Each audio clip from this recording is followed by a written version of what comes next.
la remarque à peine. Face au Mont Blanc, à 3842 mètres d'altitude, sur la cime de l'Aiguille du Midi, une drôle de boîte transparente. Le paysage s'y invite à travers toutes ses faces.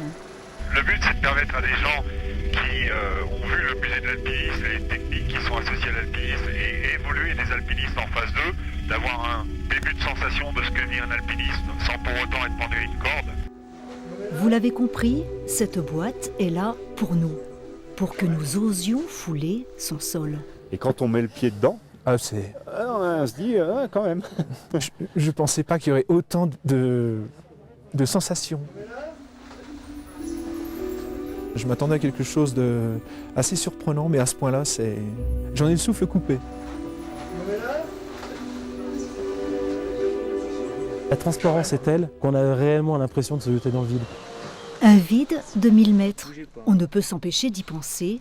Ce plancher de verre sous nos pieds, est-il vraiment solide?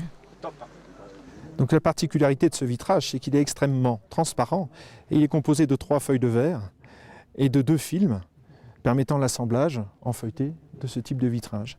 Donc l'avantage, si un verre casse, le produit reste entièrement en place.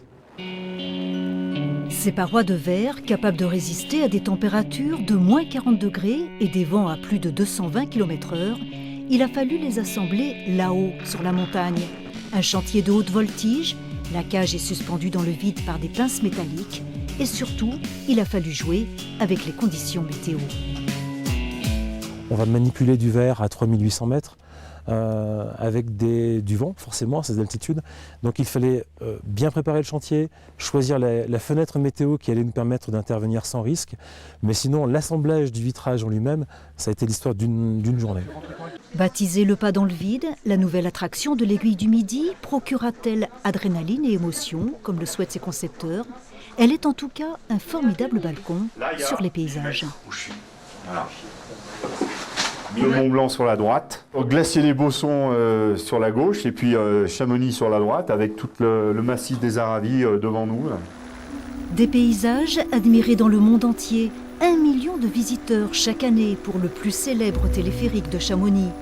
Dès cet hiver, la boîte de verre les attend avec ses vitres transparentes. Mais au fait, comment seront-elles nettoyées ?